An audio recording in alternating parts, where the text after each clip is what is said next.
Hello guys, this is Panzermeister36. Today's video is going to be looking at some chipping effects. Now in our hobby, when you're looking at chipping a tank, you basically have one of two options. You can either do brush chipping or hairspray chipping. Now hairspray chipping is what I generally prefer for a couple of reasons. First of all, I find it's actually faster than brush chipping. Even though it's a little more prep work in the beginning, the chipping process itself, as you see here, is very quick, and you get very fine in-scale chips because you're actually really chipping the paint. However, it's not as realistic in some ways, or not as attractive in some ways, as brush chipping as you see here. The main benefit to brush chipping is you actually get, as you see on this tank I'm working on here, you get the light gray highlight, which is, depends on the color of your tank, but basically you get the nice highlight edge you brush on first, and then within some of those chips you apply a red primer color or a metallic color. And that gives you depth to the chips. The light gray simulates a highlighted edge, or just a lighter scrape, and the red primer gives you depth. Now with hairspray chipping, you can only really get one color showing through, which is the red primer in this case. You can't get the highlight edge or the lighter scrapes of just the lighter version of the base color on the tank. So your chipping is limited to one color. Even though it's a little bit faster, you can't get as nice effects, and you can't get that light highlight edge as well. Or can you? Now this BMP1 here is something that I weathered more than 3 years ago, and I never actually finished it. But I have all the footage from it, and on this tank I did something which I kind of made up on the spot, but I really liked it. It was multi-layer hairspray chipping. Now on this tank, you might think that I did two-tone brush chipping because you can see a lighter highlight green around the chips and then red primer showing through, but actually this was done entirely with hairspray chipping.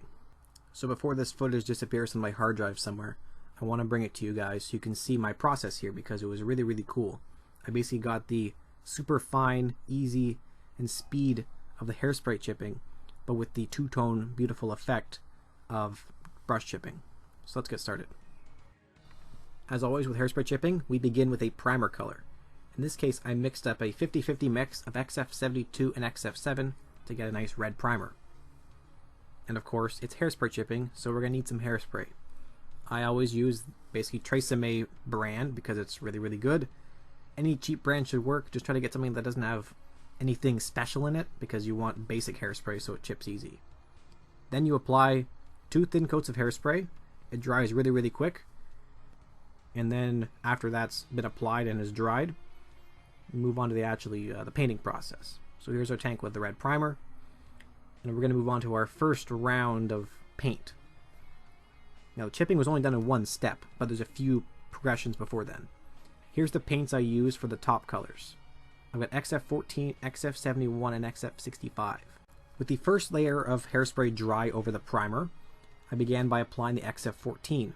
This is a very light green and will serve as our highlight edge color. So you don't need to apply a super heavy coat. I did a pretty thin coat because this isn't going to be that visible, and the more paint you apply, the harder it is to chip, so try to keep it thin, but of course you go for decent coverage. Then I'm applying another layer of hairspray over top of this once it was dry. Now this is the key, because I want multiple layers that I can chip through to varying degrees to get either light scrapes or all the way down to the primer with the light scrape showing around the edge. Once that hairspray was dry, now we apply our main colors. This is XF65, which is our kind of main camouflage color. It's a dark green, and I'm just applying it as I would any normal paint. Nothing special, just airbrushing on green basically.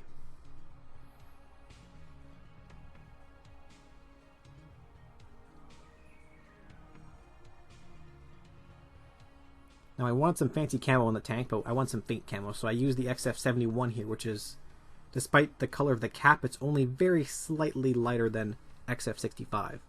So I did a kind of, I'm going for like a weird modern Syria, Afghanistan vehicle, so I did kind of like a weird field applied camouflage where I'm just doing some random squiggles, and then basically I end up with dots and like splotches of the darker color showing through.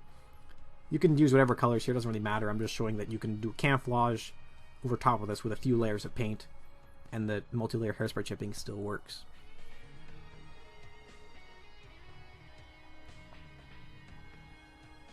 So here's our tank that is basically completely painted, and we gotta start chipping it.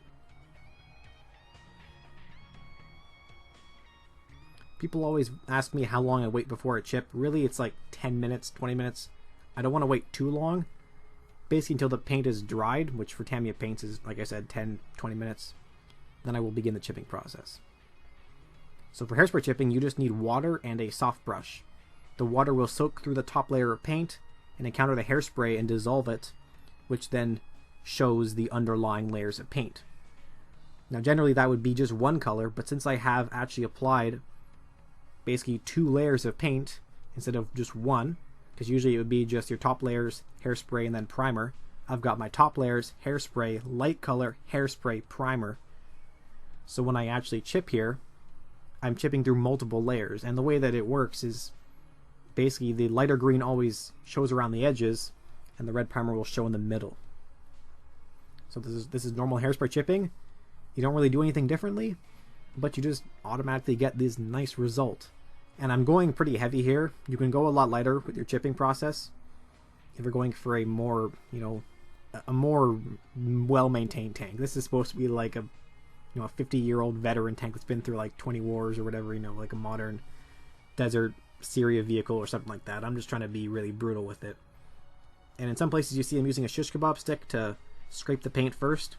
That can cause some damage to the top layer and will basically form a weak point from which the chips will start to form. So on very subtle edges like that, you can basically scrape it first and then rub your brush over, and the chips will form from the edge that you scraped up. But you can see here I'm getting like some light scrapes that just show the light green color, and in some areas you get the red primer showing through as well.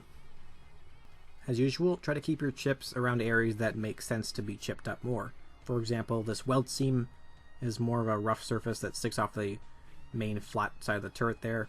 This pistol port here as well is just an exposed thing, so it's going to get banged up more than the rest of the turret. Edges and hooks and everything like that. Just think of what's going to get scraped up and where the crew's going to walk, and put most of the chipping there. And again, here I'm using my shish kebab stick to make some kind of fine scrapes that then I'll work on with the brush to get some chipping effects.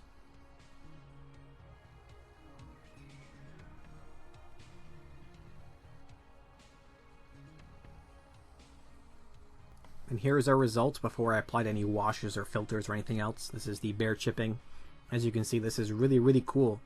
Like I said, it's way heavier than it really should be, because I'm basically going for almost a wreck of a tank by this point. But you can just use a smaller brush and basically rub less or in fewer areas, and you'll just get smaller and less chipping effects. It's really, really easy to control hairspray chipping. You just got to be delicate and hold yourself back a little bit. I didn't do that as much as I probably should have here, but I'm trying to have a lot of fun with this tank and really beat it up. But like I said, this was actually really, really fun, and it was super quick because I only really just rubbed over the tank once, and the chips kind of form themselves just because of how hairspray dissolves. Also, make sure that you seal it with some matte varnish afterwards so that your later washes and stuff doesn't reactivate the hairspray. But yeah, this is super quick and way faster than it would have been if I would have been brushing on those chips. The paintbrush, first light green everywhere and then red primer everywhere. That would have taken like a week. So that's about it for today, guys. Hope you enjoyed this video. A little bit different than usual, but I just really wanted to show you guys this technique that I kind of did a one-off of like 3 years ago. I thought it was really, really cool, and maybe you guys would be a little bit inspired by it. As always, hope you enjoyed. Huge thanks to the Patreon supporters. Those guys really helped me out making modeling videos for everybody on here. And as always, I will see you next time. Goodbye and happy modeling.